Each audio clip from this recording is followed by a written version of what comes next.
Picture this. It's September 1847. The dust and the gun smoke are literally settling in the streets of Mexico City. Right in the heart of the capital. Exactly.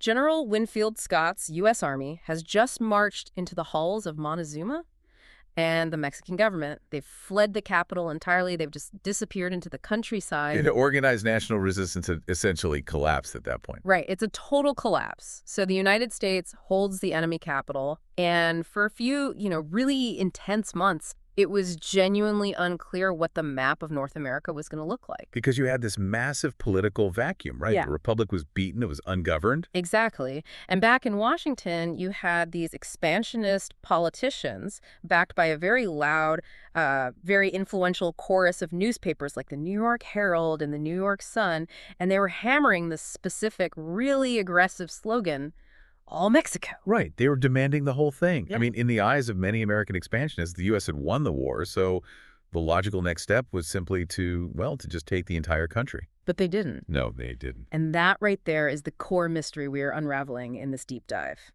The United States held the populous heartland of Mexico, and they deliberately handed it back to the enemy they had just defeated. It's incredible to think about. It really is. Instead, they opted to annex roughly 525,000 square miles of the northern half of the country, which was this vast, sprawling area, but sparsely settled by Mexican citizens.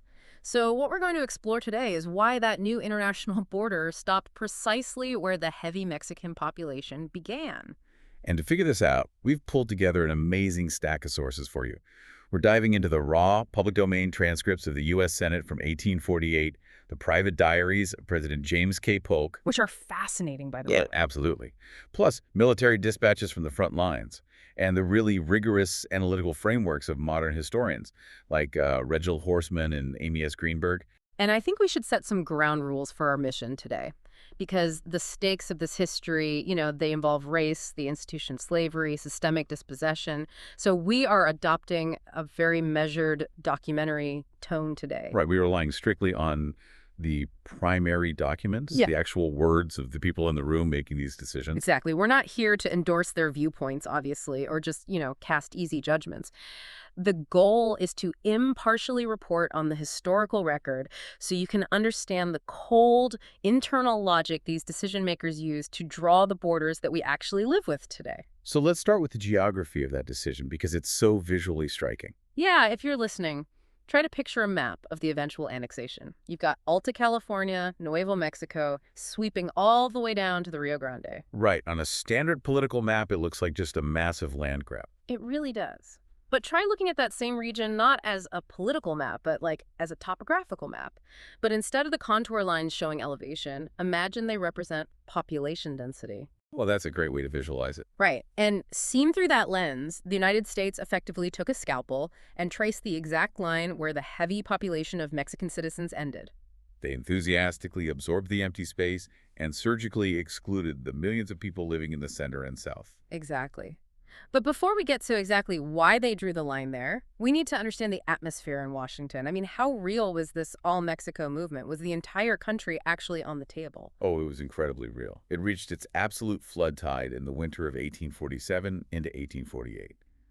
The psychology in Washington at that moment was this potent, really volatile cocktail. Because on one hand, you have manifest destiny, right? Exactly. You have this providential confidence that the U.S. was ordained to spread its institutions across the continent. But now, that ideology was fused with the cold, hard logic of military conquest. So what was the actual argument circulating in the press? The argument went basically like this. Mexico has proven it cannot defend itself or govern itself stably. If the U.S. just negotiates a traditional treaty, taking a slice of land and leaving a beaten, humiliated Mexican nation intact on the southern border, it's just inviting an endless cycle of future wars. Basically saying they'll just rebuild and come after us again. Exactly. The expansionists argue that Mexico would eventually rearm and try to take its territory back. So their solution was total absorption. Pacify the entire republic, bring it under American administration, and end the geopolitical threat permanently. Permanently, wow. Yeah. You even have prominent figures like Senator Daniel Dickinson of New York, openly circulating resolutions in the Senate to formally absorb the whole country. Okay, so the momentum seems overwhelming. The press is demanding it, politicians are drafting resolutions for it, and the military actually has boots on the ground occupying the capital. So what mechanism was strong enough to hit the brakes on that kind of imperial momentum? To answer that, we really have to disentangle three heavily braided, highly volatile causes. And the first cause, and honestly, this is the most candid reason given by the architects of the withdrawal themselves, centers entirely on the racial identity of the Mexican people. Right. And we mentioned we were going to rely on the raw text of the era, and there is absolutely no document more revealing for this than a speech delivered by Senator John C. Calhoun of South Carolina on January 4th, 1848. He was a major powerhouse at the time. Huge. He was a former vice president, former secretary of state, and arguably the most formidable Southern conservative voice in the Senate. And he stood on the Senate floor and laid out the argument against annexing all of Mexico without any filter whatsoever. It's a profound historical document because the subtext is completely stripped away. He isn't coding his language. He is speaking to his fellow senators, outlining the absolute boundaries of the American democratic experiment as he understood them. Yeah, and I'm going to quote extensively from this speech because the specific vocabulary he uses is just crucial to understanding the era. Addressing the Senate about absorbing Mexico, Calhoun stated, "I know further, sir, that we have never dreamt of incorporating into our union any but the Caucasian race." The free white race. Right, that's exactly what he says. He continues, "To incorporate Mexico would be the very first instance of the kind of incorporating an Indian race, for more than half of the Mexicans are Indians, and the others composed chiefly of mixed tribes. I protest against such a union as that. Ours, sir, is the government of a white race." It's just jarring to hear. But notice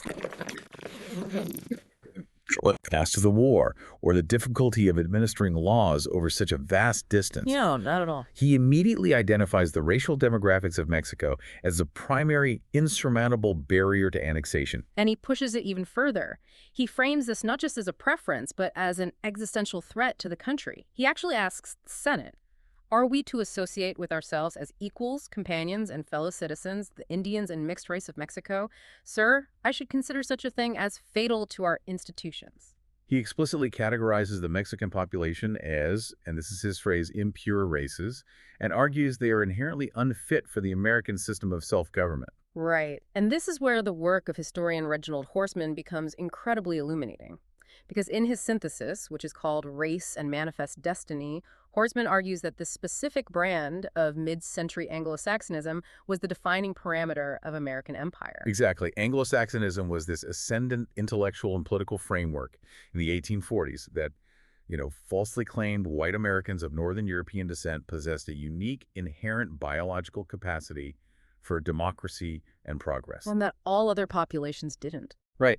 And Horsman's crucial insight here is that this racial ideology wasn't just a byproduct of the debate or some decoration on it.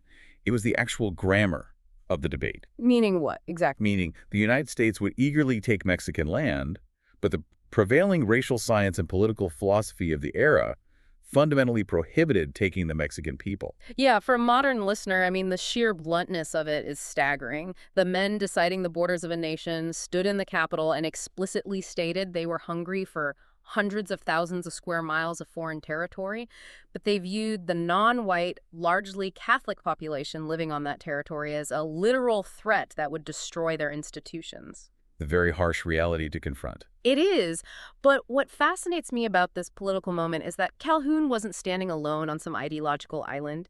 He actually had some very strange bedfellows in this debate.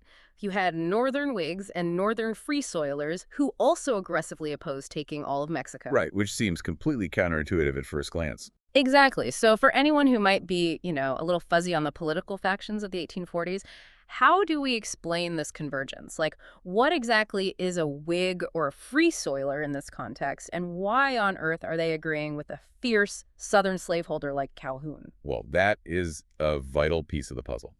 So the Whig Party, generally speaking, was the primary opposition to the Democrats.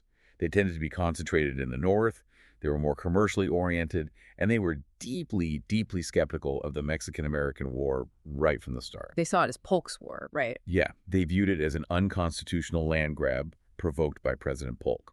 And then you have the Free Soilers, who are this growing political faction primarily concerned with stopping the expansion of slavery into new territories.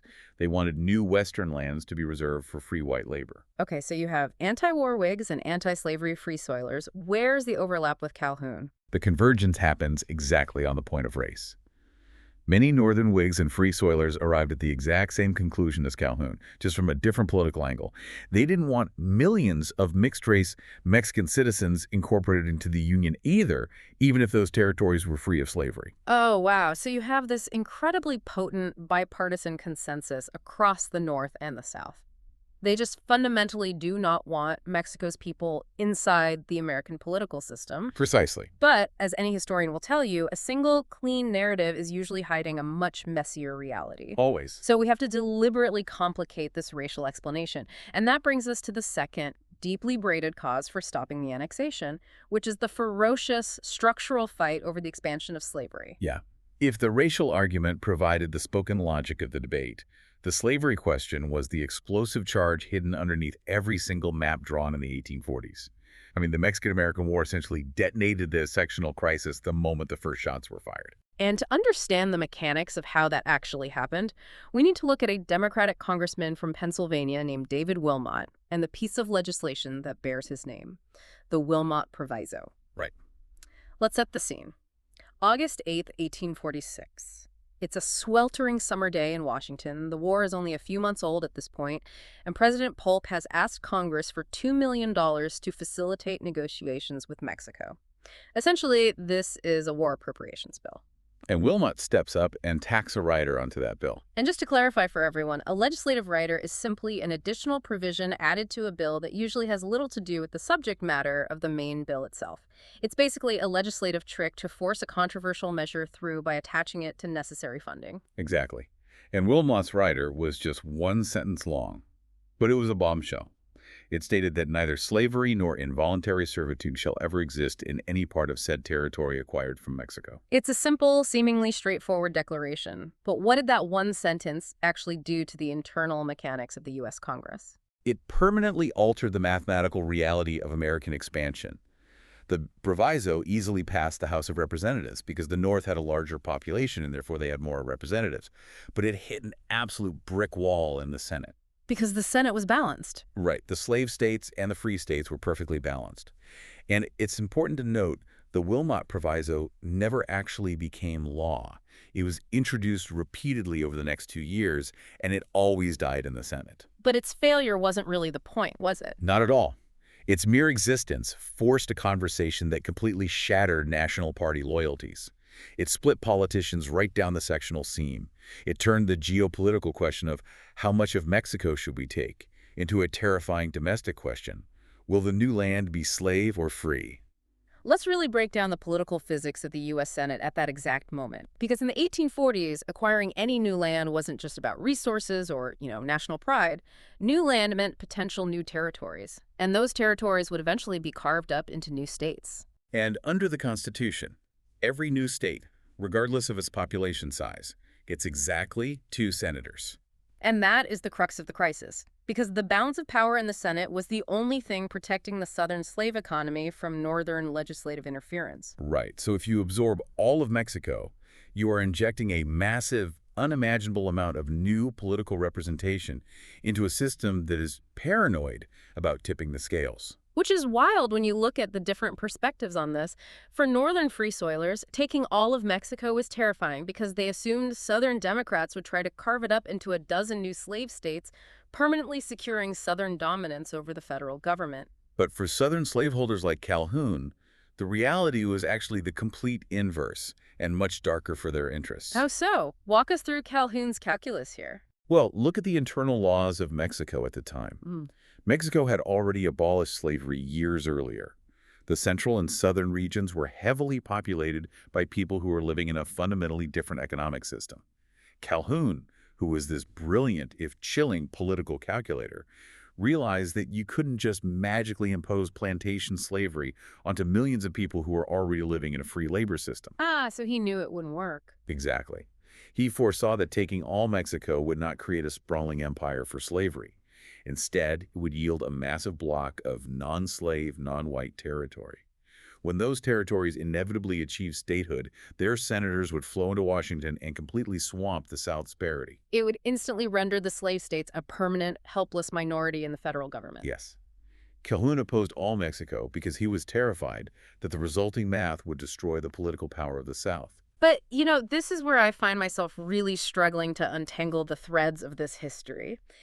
We have the racial argument Calhoun standing in the Capitol decrying impure races. And we have the slavery arithmetic Calhoun terrified of losing the delicate 15-15 state balance in the Senate. Right. If we're trying to understand the core driver, how does a historian actually pry these two causes apart? Because when I read the primary sources, Calhoun's horror at incorporating non-white populations and his terror over losing the political leverage to protect the institution of racial slavery, they don't seem like two different causes. No, they don't. They seem like the exact same anxiety, just wearing two different faces. The racial argument and the slavery argument are fundamentally braided together. And that right there is the interpretive quagmire at the absolute heart of the mid-19th century. They're nearly impossible to separate cleanly. Pro-slavery Southerners and anti-slavery Northerners both utilize vicious racial arguments to justify their positions on territorial expansion. And the South's constitutional anxiety about protecting its power in the Senate was completely inseparable from its need to maintain its internal racial hierarchy. You simply cannot untangle the economic institution of slavery from the ideology of race that sustained it. So how do modern scholars handle that? Well, historians who focus on the political timeline tend to point to the Wilmot Proviso as the true engine of the withdrawal, because it was the actual legislative wrench thrown into the gears. Conversely, historians of race and culture foreground the visceral rhetoric we heard in Calhoun's speech. But the reality is that the decision-makers themselves didn't separate these anxieties, which makes declaring a single winner among the causes intellectually dishonest. Okay, so we have the ideological barrier of racial exclusion, and we have the paralyzing legislative math of the slave states. But there is a third major cause for the withdrawal, and this one has absolutely nothing to do with philosophical debates in Washington. No, not at all. It has to do with blood, sand, and the terrifying reality of what was actually happening on the ground in central Mexico. Right. Let's shift our focus away from the Senate floor and look at the dirt roads of central Mexico. Because winning a few set-piece battles, even capturing the capital city, didn't actually mean the United States had pacified the country. The reality of the ground war was an absolute logistical nightmare. So General Winfield Scott has his army stationed in Mexico City. But to keep that army fed and supplied, he relies on a single artery, right? The national road stretching hundreds of miles back down to the port of Veracruz. Yes, and behind his lines, a massive decentralized guerrilla war erupted. Tell us about that insurgency, because it sounds brutal. It was. You had local rancheros, irregular forces, and just angry citizens turning that vital supply line into a lethal gauntlet. They weren't fighting in organized lines. They were ambushing slow-moving wagon trains, cutting off couriers, isolating small detachments, and then fading right back into the countryside. And the U.S. Army just didn't have the manpower to stop it? Exactly. To keep the road open, the Army was forced to try and garrison a chain of towns along the route. But they simply didn't have enough troops to hold them securely. And compounding all of this was the geography itself. The diseases, right? The diseases were horrific. The lowlands near Veracruz were plagued by yellow fever, what the locals called the vomito negro. Soldiers were dying of disease at staggering rates before they even saw a single day of combat. Which brings us to a specific, just harrowing event that I think beautifully illustrates the sheer desperation of the occupation. And that's the Siege of Puebla. This took place in September and October of 1847. Yeah, Puebla was a major, strategically vital city situated on that national road, roughly halfway between the coast and the capital. So when General Scott pushed his main offensive force forward to take Mexico City, he was forced to leave a garrison behind in Puebla to hold the supply line and, crucially, to care for the sick. Who was in charge of that garrison? It was commanded by Colonel Thomas Childs. He had roughly 1,400 troops, but a massive portion of those men were completely bedridden in hospitals. They were suffering severely from dysentery, exposure, and various tropical diseases. So they're incredibly vulnerable, and as soon as Scott's main army moves on to the capital, the city of Puebla is completely cut off. Entirely encircled. Mexican regular forces and fierce guerrilla fighters, initially commanded by a local leader named Joaquin Rea, and later reinforced by the infamous General Santa Anna himself, descended on the city. Oh, wow. Santa Anna showed up. He did. And for 28 grueling days, Colonel Childs and his sick, depleted garrison were under constant siege. The Mexican forces cut off their water supplies. They drove all the cattle and sheep out of the surrounding valleys so the Americans couldn't forage for food. Snipers fired into the American compounds day and night. It sounds like a total nightmare. It was. The U.S. troops were forced to barricade themselves in the city center, rationing their dwindling supplies, watching their sick die, and just holding out against constant harassment until a relief column could finally fight its way up from the coast to save them. It fundamentally changes the metaphor of the war. Taking the capital wasn't, a clean checkmate on a chessboard. It was more like stepping into a sprawling, uncontainable wildfire. The realization hit the military command and Washington hard. All Mexico didn't just mean signing a piece of paper and planting a flag. No, it meant physically garrisoning thousands of towns. Fighting 1 million hostile citizens who just refused to submit, and bleeding the U.S. Treasury dry to fund a perpetual insurgency. And this brings us to the vital analysis of scholar Amy S. Greenberg. In her research, she really emphasizes the sheer human cost of the war and how deeply unpopular it became domestically as the casualties mounted. The death toll from disease alone was horrific. It far exceeded the actual combat deaths. Wow, really? Disease killed more than the fighting. By a wide margin. And Greenberg argues that for many politicians, and particularly for the soldiers trapped on the ground, this terrifying prospect of an open-ended, unwinnable guerrilla war was the ultimate decisive factor. So it functioned totally independent of Calhoun's racial theories or David Wilmot's Senate math. Exactly. They looked at the densely populated highlands of central Mexico and realized that total annexation meant a permanent state of war. They lacked the manpower, the money, and the domestic political will to occupy a hostile nation indefinitely. It's the classic difference between winning a war and attempting to win the peace. If the U.S. just takes the thinly settled north, California and New Mexico, where the Mexican population is sparse and separated by massive deserts, they get the Pacific ports they desperately want without absorbing a permanent insurgency. Exactly. And so if we step back and attempt to synthesize these three distinct forces, modern scholarly consensus offers a very compelling framework to understand how the final decision took shape. Right. How do historians actually weigh military exhaustion, the slavery gridlock, and racial ideology? Because we said we wouldn't pick a single winner. Right, and the synthesis looks like this. First, as Amy Greenberg highlights, the brutal reality of military exhaustion and the dread of an endless guerrilla occupation supplied the absolute will to stop. It was the overriding pragmatic pressure that convinced American leadership they needed an exit strategy. Okay, so exhaustion is the will to stop. Yes. Second, the sectional fight over slavery, triggered by the Wilmot Proviso, supplied the political mechanism. It ensured that the idea of annexing the whole country was legislatively unworkable because neither the North nor the South would ever agree on how to govern or organize that new territory. Makes sense. Slavery is the mechanism. And finally, the racial ideology detailed by Reginald Horsman and spoken aloud by John C. Calhoun supplied the actual physical line on the map. It provided the explicit driving reason why the stopping point fell exactly where the Mexican population began. Exhaustion forced them to stop. Slavery paralyzed the politics. But race drew the border. That's exactly it. That is a brilliant, crystalline way to structure the historical forces at play. But, just when you think you have the structural mechanics figured out, history throws an absolute wild card onto the table. Oh, yeah. And in this particular story, that wild card is a man named Nicholas P. Trist. Such a fascinating figure. Nicholas Trist was the chief clerk of the State Department. President Polk had dispatched him to Mexico to embed with General Scott's army, basically acting as his sole, authorized diplomatic negotiator to secure a peace treaty. But we have to keep in mind the communication timeline between Washington and Mexico City in 1847 is incredibly slow. A letter takes weeks, sometimes a full month, just to travel by ship to Veracruz and then by courier up the national road. Right, and that lag creates a massive diplomatic crisis. How so? What happens with Polk? Well, as the war dragged on and the U.S. successfully took the capital, President Polk, who's sitting thousands of miles away in Washington, began to lose patience. The negotiations were moving too slowly for his liking. Furthermore, sensing the vulnerability of the Mexican state, Polk decided he wanted more land than his initial instructions to Trist had demanded. He's getting greedy. Basically, yeah. He began to suspect that Trist was too sympathetic to the Mexicans and was going to settle for a weak treaty.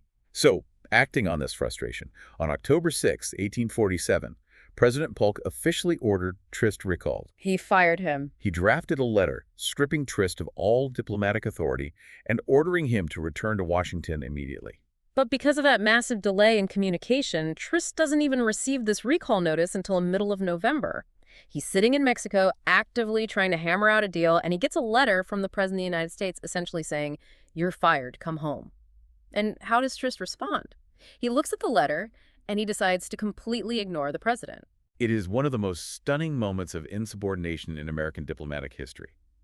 But we really have to understand the specific mechanism of how and why a fired clerk stays to negotiate a treaty. Right, he didn't just do it to be defiant. No. Trist agonized over the recall for weeks. He was heavily influenced by two factors. First, General Scott, who was eager to extract his army from that guerrilla quagmire we talked about, urged Trist to stay and finish the job. And the second factor? The second was that the moderate factions of the Mexican government had slowly begun to reconstitute themselves under an acting president named Manuel de Peña y Peña. These Mexican moderates pulled Trist aside and presented him with a grim reality. They told him that if he packed up and left, their fragile moderate government would instantly collapse. And who takes over if they collapse? The radical factions, the ones who wanted to fight to the death. They would seize power, the war would drag on into a bloodbath, and the all-Mexico expansionists in Washington would likely win out, resulting in the total erasure of the Mexican Republic. So Trist realizes he is literally the only finger in the dam. If he leaves, the dam breaks. Exactly. So he sits down and writes an astonishing 65-page letter to President Polk, explaining why the president is wrong and formally refusing the order to return, and then, formally stripped of all official authority, acting as a rogue private citizen, Trist sits down with the Mexican commissioners at a small town just outside the capital called the Villa de Guadalupe Hidalgo. And on February 6, 1848, he signs the treaty. Just think about the logistical absurdity and the sheer audacity of that moment. A fired State Department clerk negotiates and signs a document that fundamentally redraws the geopolitical map of the Western Hemisphere, just because the slow speed of 19th century communication allowed him a window of unmonitored action. Which raises a massive historical question.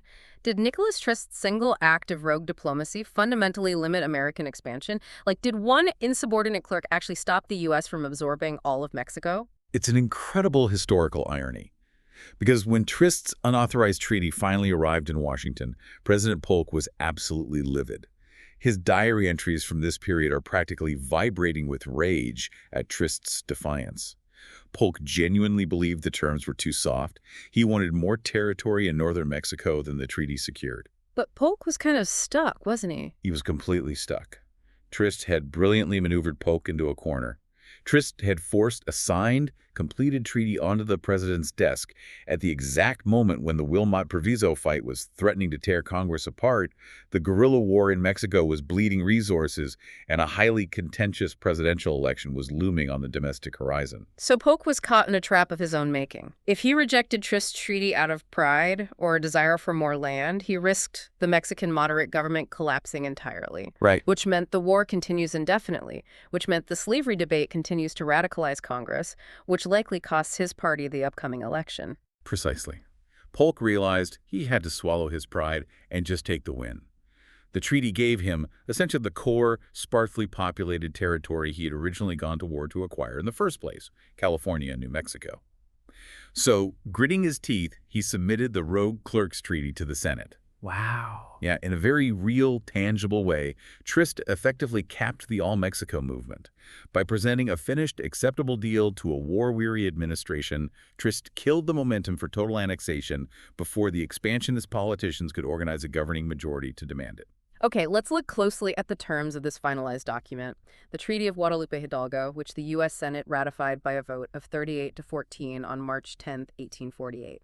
The United States got exactly what we discussed at the beginning of this deep dive, the empty North. They acquired over 500,000 square miles, stretching from the ports of California to the plains of Texas, officially utilizing the Rio Grande as the southern border. And in exchange, the U.S. paid Mexico $15 million and assumed roughly $3.25 million in existing claims that U.S. citizens held against the Mexican government. But a treaty of this magnitude doesn't just draw lines on a map. It fundamentally alters the lives of the people swept up within those new lines. And while the north was sparsely populated compared to central Mexico, it wasn't empty. No, not at all. There were tens of thousands of Mexican citizens, rancheros, farmers, families living in California, New Mexico, and Texas. And the treaty had to address their status. It made very explicit promises to them. Specifically, we're talking about Articles 8th and 9th of the treaty. Yes, those two articles were designed to protect the people left behind the new border. They explicitly pledged that the Mexican citizens who chose to remain in the newly acquired territories would be allowed to retain their property without interference. And citizenship. Yes. Furthermore, it promised that they would eventually gain U.S. citizenship, bringing them into the fold with the full, quote, enjoyment of all the rights of citizens of the United States. I mean, it sounds incredibly reassuring on paper. A Yeah. federal guarantee of private property and equal citizenship. But there was another article originally negotiated by Trist, Article X, wasn't it? And this is where the story takes a deeply tragic turn. It does. Article X was the enforcement mechanism. It would have explicitly and rigorously protected all prior Mexican and Spanish land grants. It was intricately designed to ensure that the older, culturally different land titles held by Mexican families would be honored and grandfathered into the incoming American legal system without dispute. But when the treaty went to the U.S. Senate for ratification, what did they do to Article X? Before they voted to ratify the treaty, the Senate deliberately struck Article X completely out of the document. They erased the enforcement mechanism. Which sets the stage for a grim, systemic reality that unfolded over the following decades. Because you have these vague, overarching promises of property protection in Articles 8 and 9, but without the explicit protective mechanisms of Article X, those guarantees proved incredibly hollow in the face of American westward expansion. The aftermath for the Mexican citizens now living on American soil was just devastating. The guarantees were systematically evaded.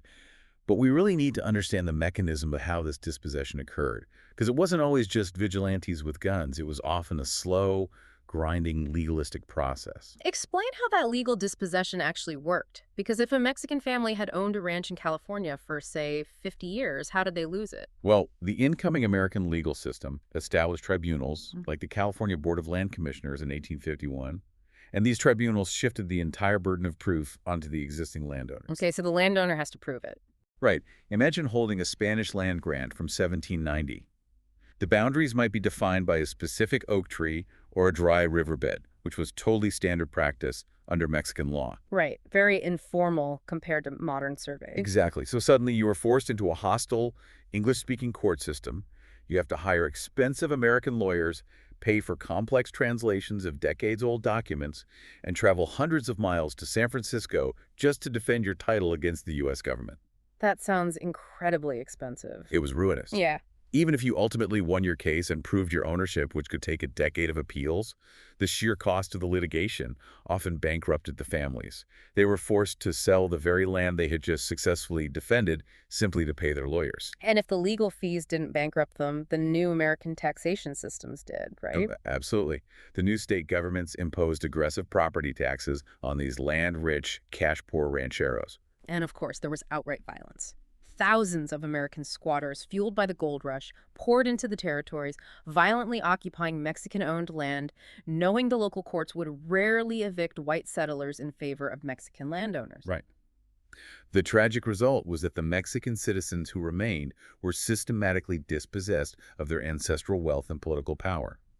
The vast majority of the property guarantees in the Treaty of Guadalupe Hidalgo evaporated when they met the reality of the American frontier. It's really a profound tragedy. And this tragedy serves as a vital bridge to understand the deep, lasting consequences of how this border was drawn, which is a subject that really demands its own deep dive into future exploration. Absolutely. But for today, it forces us to synthesize everything we've uncovered from these primary sources. The deeply unsettling irony of the Mexican-American War is that the United States consciously decided to take the land, but not the people. They utilized a specific, potent racial logic spoken aloud by men like John C. Calhoun to justify refusing to incorporate the populous center of Mexico. But that exact same racial logic ultimately offered absolutely no protection to the Mexican people who happened to live on the land the U.S. did take. The people of the United States chose not to incorporate as a whole nation. It instead incorporated as a subordinated, marginalized minority in the newly conquered North. Exactly. It is a profound structural irony. The scalpel that carefully cut the map spared the millions in southern Mexico from outright conquest, but it doomed the tens of thousands in the north to decades of disenfranchisement and dispossession. That's the tragic reality of it. We've covered a tremendous amount of ground today. We started in the smoke-filled, occupied streets of Mexico City. We listened to the raw, unfiltered racial anxieties echoing on the floor of the U.S. Senate. We untangled the terrified, paralyzing math of the Wilmot Proviso. We marched through the brutal, disease-ridden guerrilla ambushes on the National Road during the Siege of Puebla, and we watched a rogue, fired clerk force a treaty onto a furious president's desk, fundamentally altering the trajectory of an empire. It is an incredibly complex, braided narrative. The primary sources reveal that there was no single, simple answer to why the border stopped exactly where it did. It was the exhausting, bloody reality of a guerrilla occupation, the paralyzing political gridlock over the expansion of slavery, and a pervasive, restrictive racial ideology that dictated the ultimate limits of American expansion. As we wrap up this deep dive, I want to leave you with a final provocative thought, something to mull over long after this audio finishes. Think back to that map we discussed at the beginning. Picture the U.S.-Mexico border today. The long, winding, muddy line of the Rio Grande and the straight geometric cuts stretching westward through the desert to the Pacific Ocean. It's a very distinct line. It is, and when you look at that line, you aren't just seeing the geographical result of a military conquest or the outcome of a treaty. You are looking at a permanent physical monument to the internal contradictions of 1840s America. Wow. The border didn't just define where Mexico ended, it was drawn by a country that was desperately, violently trying to define itself. That line is a monument to a nation that was fiercely debating who it was willing to include in its own democratic experiment and who it was utterly terrified to admit. Thank you for joining us as we explored the historical record and for taking this journey into the primary sources. We'll see you on the next Deep Dive.